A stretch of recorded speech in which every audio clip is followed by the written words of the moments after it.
You're listening to Talk to Brazil with Tom Reaoch. Welcome to Talk to Brazil, the world's first English language internet radio program about business in Brazil, now in a podcast format. I'm Tom Reaoch and your host for the show. I'm talking from the city of Campinas in the state of Sâo Paulo, Brazil, so when you talk to Tom, you talk to Brazil and the world. Today's guest is Aron Goldstein. Aron Goldstein is a Latin America bridge builder. He was born in Sao Paulo and is now living in Tel Aviv in Israel. That's where he's talking with us right now. He's a seasoned marketing and tech entrepreneur with over 19 years of experience in creative thinking, branding, strategy, business development, and also leading complex business deals. Aron and I initially connected on LinkedIn, and he's a member of my LinkedIn groups. So with that, Aron, hello, and welcome to Talk to Brazil. Hello, Tom. I want to thank you I want to thank you for sharing your evening with us. We're in our afternoon here in Campinas. So, Aron, what I'd like to know, we talked a little bit offline. You've been in Israel for quite a number of years. And you mentioned to me that you were in the startup world since the first bubble in 1999. So actually, you're a first-generation startup, and you're a veteran, right? So what I'd like you to share with our audience, what is the Israeli perception from a business standpoint for opportunities in Brazil? How do you see that today? What have you seen has changed? And what are the challenges? So could you share that with us? Yeah, my pleasure. Well, Israel and Tel Aviv, it's called Startup Nation, has a very clear vision regarding the market in Brazil. It can be in different markets from AgTech, FinTech, agribusiness, cyber. It's no doubt that the growing users in Brazil and the internet all over can use a lot of what best Israel can give, that it's technology. The difference between the two countries is that Israel, it's so small, it's less small, but smaller state in Brazil, Sergipe. And the difference is here, we don't have natural resorts like Brazil. So what we have to give is the technology. There's no doubt that I can see for the last 5 or 7 years that the startup nation also in Brazil is growing and it's developing, and it's a great place to make partnerships. Once the Israeli industry can understand the culture and the problems or the difficulties to enter in the market, it can be a great place to be in. Well, you mentioned you call yourself the Latin America Bridge Builder, but you're not only building bridges between Israel and Brazil. Well, what I try to do is to bring my expertise, same from the language that I'm Brazilian, so I Portuguese business culture, and to know what are the needs of the Brazilian market and what can I bring to those needs, bringing the Israeli technology to the Brazilian market needs. So it's building bridges between both countries and in the business world. Well, being a Brazilian, I think I don't want to say nothing here is easy, but obviously you have a better appreciation for the needs.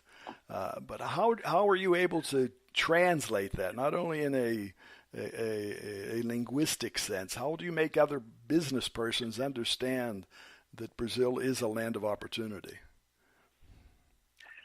Well, first of all, we cannot close our eyes. Brazil is huge. It's huge in population, so it's huge in users.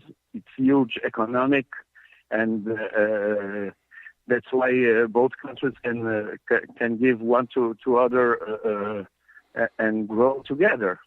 I can say, I think it was 2 months ago, I was in a very big conference, very good conference in São Paulo, Brazil, named SPIN. And it was a conference between Israel startups and Brazilian startups and investors. And the opening was made by the vice president of Intel Israel. And he opened the conference with a sentence that can really explain the differences, the culture between startups, Brazilian startups, or high-tech Brazilian, and the Israeli high-tech. He starts with a small phrase saying, "I think I am in the wrong place because everyone here is using suits and ties, and looks like it's a banking conference and not a startup conference." Here in Israel, we go to the office when every office has dogs and cats, and everyone in the summer is going with a T-shirt, right, and Havaianas, and that's it. So Brazil is still very traditional, but it's changing. I can see each year that small changes are being done there. So it's nice. It's nice to see how it's growing and changing. Well, I have to admit that most of the meetings and conferences that I've been going to, I haven't used a coat or tie for a long time. And within the startup world and the groups that I'm relating to and with now, it's much more casual, to the point that I had to learn to be more casual. Because it's pretty much laid back. So what I do want to invite you to stop by your next visit here to Brazil is to come by Campinas, and we'll show you around and meet some of our startup personalities, and you might feel more comfortable. And that's in the winter or summer. It will be great. No, but yeah, I can think probably what happens, though, is when Brazilians know they're going to be meeting a foreign dignitary or an important person from a large company, the tendency could be to dress up. So maybe that was the shock for him. That's for sure. But what was interesting is that the guy was in the stage with a jeans and a polo, and everyone with suits. And everyone that wasn't with suits inside was just Israelis. So it was really interesting. Well, that's the way. Well, that's the start of cultural shock from both sides, right? Yeah, no, but that's nice. But really, I'm seeing in the last years that it's getting more casual, less traditional, more open. I have to say that I had the honor to be 10 days ago. Bolsonaro, the president, was here in Jerusalem with a small delegation of 15 people, right, ministers and some, professional people. And I can see for sure and clear that it's getting more open and more possibilities to work together. A lot of contracts was signed here in Jerusalem. I had 5 to 7 minutes to sit with some of Brazil ministers, and they are willing to start working with Israel, especially in agribusiness, because here it's the land of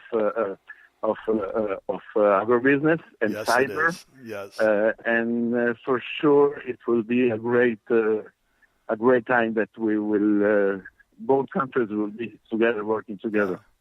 Now, I had the opportunity to visit Israel many, many years ago, and at that time looking into irrigation projects to bring to Brazil. And at that time it was amazing to see how much Israelis value one drop of water. Yeah. No, seriously, and even way back when, it's even before the startup bubble, the technology for irrigation, for really the dripping, the effect of just the exact amount of water that a plant needs, nothing more, nothing less. And that was amazing. And so I think the applying technology in diverse climates, without a doubt, Israeli has that. So as the world is progressing, as agriculture in Brazil is becoming more cyber, I think that the chance for partnerships is great now. Yeah, for sure, no doubt. Once the door is open now, I think both countries are going to get in a very good place, and each one will learn from each other and get really in good places, technological places, and also people. It's people all around the world getting together and brainstorming. It's always good.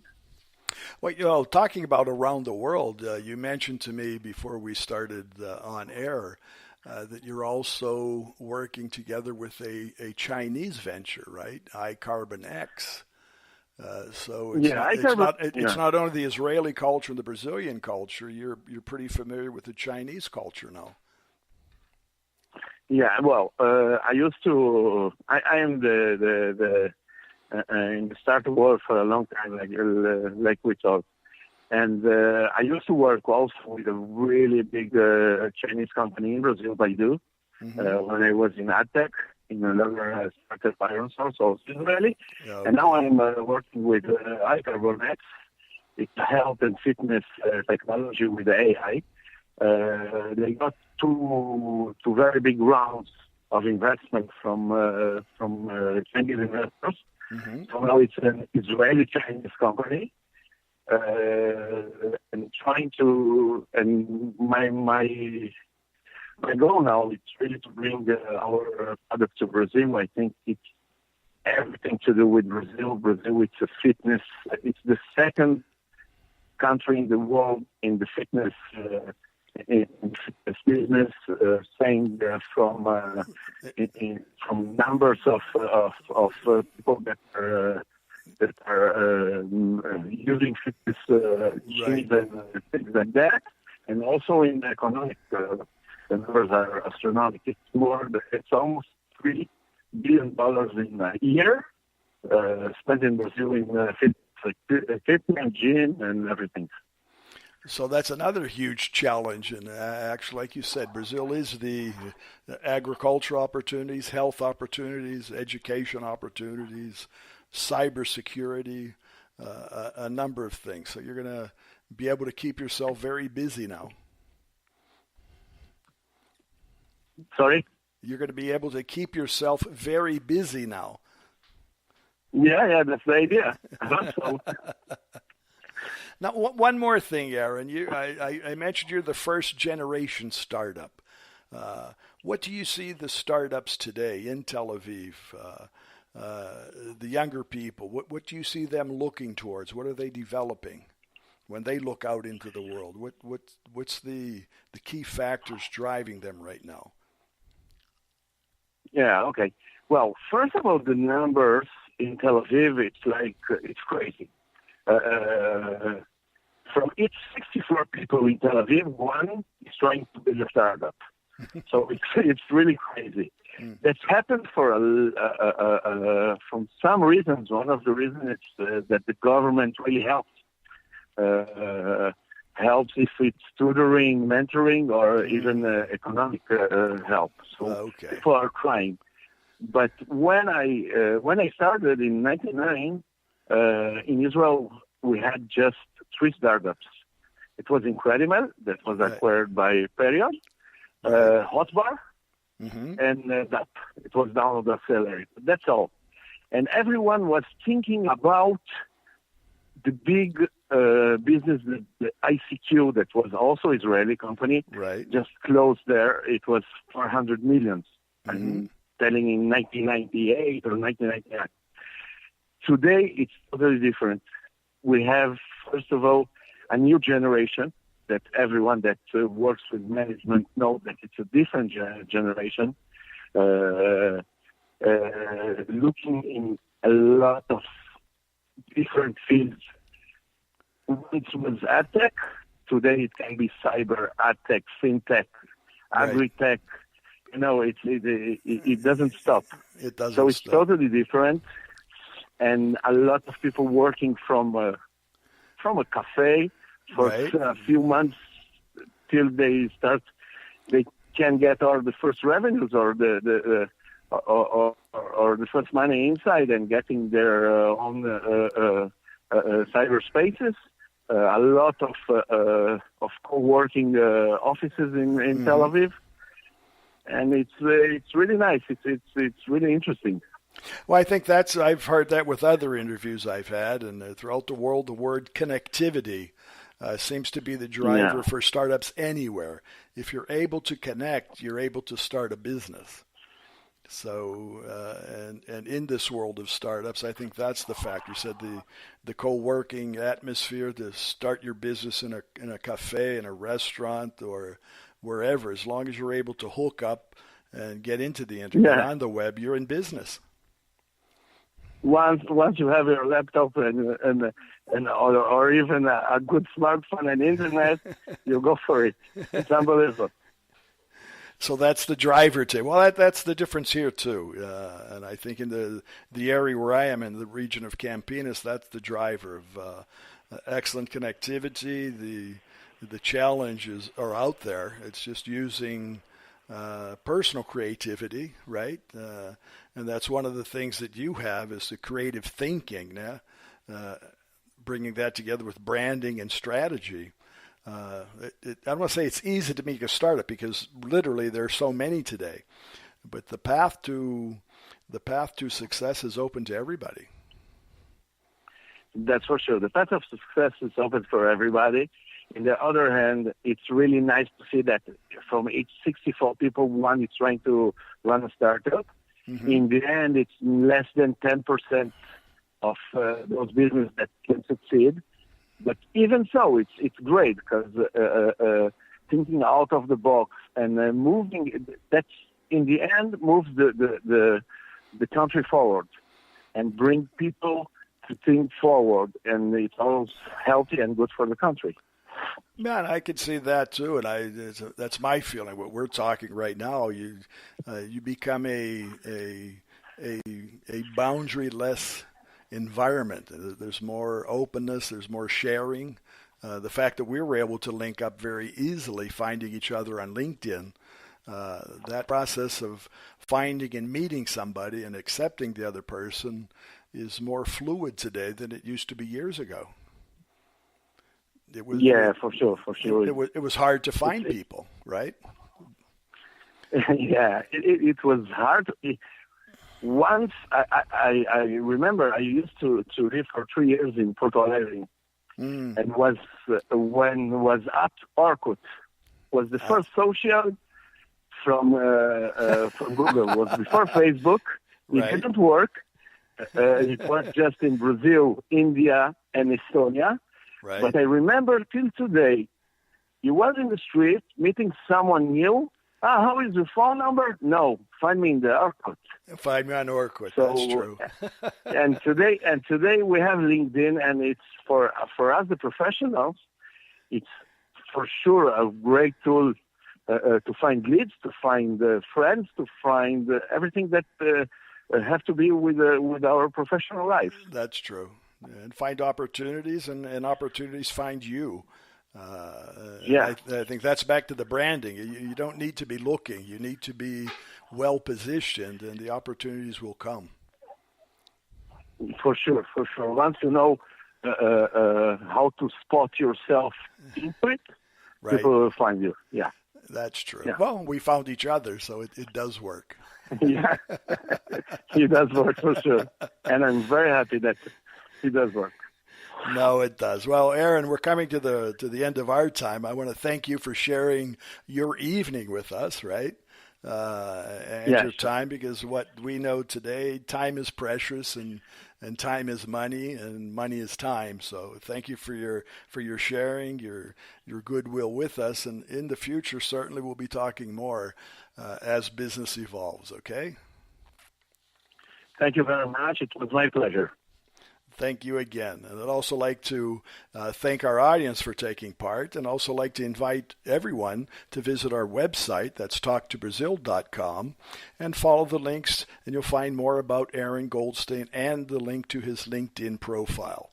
You can listen to this podcast again, and you also find our shows on Spotify and iTunes. I want to thank the audience and remind everyone that today's program was brought to us by FocusMI Market Intelligence, and FocusMI specializes in market research for the Brazilian agricultural market. More about them on their site, FocusMI.com. That's FOCUSMI.com. And you can always send your suggestions or comments or find me at tom@talktobrazil.com. On LinkedIn, you can join the Talk to Brazil group and follow our discussions. So remember, when you talk to Tom, you talk to Brazil and the world. Goodbye, and thanks for listening. Thanks for listening to Tom Reaoch on Talk to Brazil, the business connector to Brazil.